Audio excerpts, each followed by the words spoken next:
Hey TikTok, Roger here. I call myself the wandering widower today. The wandering widower today. But I found my way, so I want to turn you guys on to it. I have a really good personal relationship with God where I kind of walk with Him hand in hand most days. But when I need encouragement, I turn to old Oswald Chambers and his writings, particularly as my utmost for his highest for daily devotions. And on December 27th this year, it really hit me well.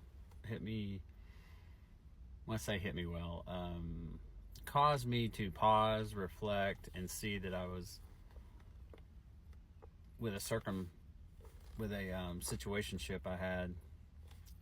I had heard from God. He confirmed that, and I was able to confirm that, in my spirit, mind, body, and soul by getting on my knees and really repenting from some stuff and realizing what I heard from God was true and honest and in my heart, mind, body, and soul correct, and that I have to listen a little bit sooner and I'll avoid some trouble in my heart. And heart matters to me are extremely important, and so I don't leave a pebble overturned looking for solutions or possible outcomes that are good for both. And that's what happened when I gave it to God. Gave that situation to God and really did give it to Him and that person to Him, even though I was fond of that person and thought I needed to kind of hold on to whatever I thought we had. That was disobedience and unfaithfulness to what God and I had agreed upon early on in my decision to move forward to maybe seek someone past Sandy. And that's why I call myself the wandering widow. We had 35 years and 5 days, and it's 22 months yesterday since I lost Sandy, and I started kind of feeling like I could probably move forward about month 17 or 18. Had a misstep or two, but have kind of found my footing back under me by reaching out and touching the hem of God and saying, Lord, just see me on this one, or what do I need to do? And so through much trepidation, and I'm not tooting my own horn by any means, I'm a humble servant of the Lord and walk through this life troubled as anyone, and He's been my grounding rod after I lost Sandy, and Sandy being my grounding rod for 35 years, it took me a long time. Still not over, that conditioning that I had where she would listen to me, I would listen to her, and we had each other's back on stuff. So with all that said, that gives you a little precursor to why this particular day in Oswald Chambers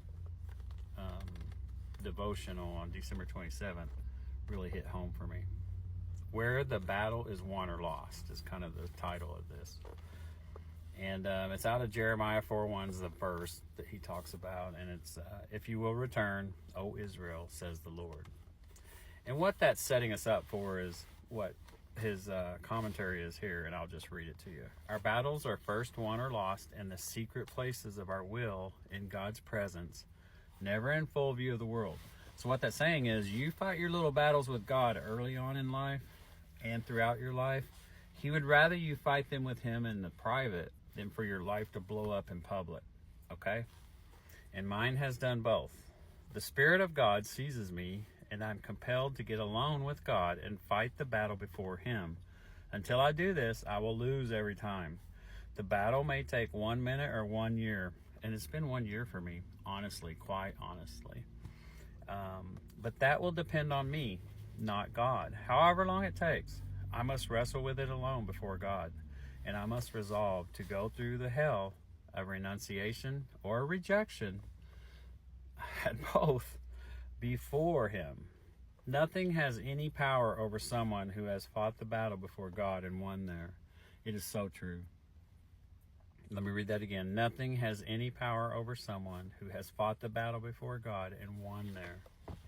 Isn't that awesome? I should never say, I will wait until I get into difficult circumstances and then I'll put God to the test. That's what a lot of us do. I've done it. We've all done it. Wait until we get to the bottom of ourselves before we ask God to help. And by then it's too late. So I've learned now to turn to him and ask God to help me. There's a big funeral going by. To help me any time that's the case. And a lot sooner now has what I've learned has helped me the most.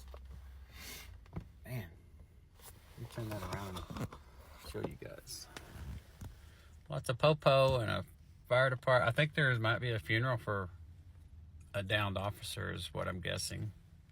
I mean, they conjured up all the law enforcement and some fire department folks that can. Yeah, there's a casket right there. Not sure who it's for, but God bless them. All right, back to my story. Finish this up. So I should never say I will wait until I get into a difficult circumstance and then I'll put God to the test. Trying to do that will not work. I must first get the issue settled between God and myself in the secret places of my soul where no one else can interfere. That's where it has to be. That's where solitude and being alone and that kind of stuff like that has helped me. I've been on a sabbatical for over a year to get to the bottom of myself and get through some of this. So I want to share with you. So I got it settled in my soul, many different circumstances and many different things that I had wrong that I felt I was guilty for, or I felt that I had some shame for, maybe losing Sandy or something like that. And I had to get all that off my chest. So then I can go ahead, knowing with certainty that the battle is won. Ahead, knowing with certainty that the battle is won. That was my confirmation today. The battle is won. Lose it there. If you lose that battle, and I have lost them before, and calamity, disaster, and defeat before the world are as sure as the laws of God.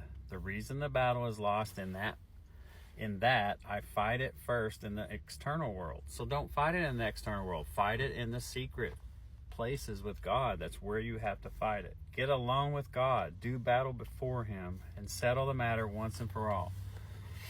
I speak from experience, and I'm still battling on some fronts. But some of my biggest demons are dead now.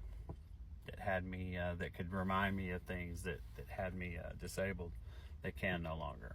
Those are gone. I don't have those problems. In dealing with other people, our stance should always be to drive them toward making a decision of their will. Whew. This is heavy stuff. All right, I got a couple minutes left. I'm going to hurry. That is how surrendering to God begins. Not often, but every once in a while, God brings us to a major turning point, a great crossroads in our life. That's where I was.